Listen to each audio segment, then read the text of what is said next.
Korea collector Kuldeep Sharma का बाल प्रेम एक बार फिर नजर आया। निरीक्षण के दौरान कलेक्टर जब बैकुंठपुर ब्लॉक के बिशुनपुर स्थित आंगनबाड़ी केंद्र पहुंचे तो उन्होंने वहां की व्यवस्थाओं का जायजा लिया, लेकिन बच्चों के बीच पहुंचकर उनका बाल प्रेम भी देखने को मिला। कलेक्टर ने आंगनबाड़ी की बच्ची अविका को ABCD सुनाने को कहा। जब अविका ने ABCD अच्छी तरह से सुना दिया तो कलेक्टर बच्चे से प्रभावित हुए और उपहार स्वरूप बच्चे का मनोबल बढ़ाने के लिए उसे बिस्किट दिया।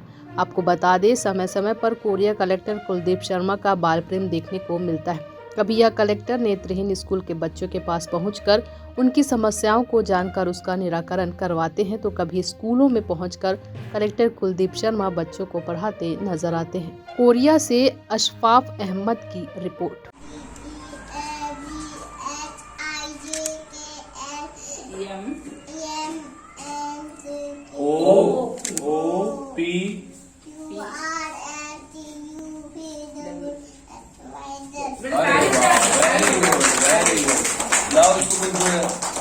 थैंक यू बोले पहले पकड़ो।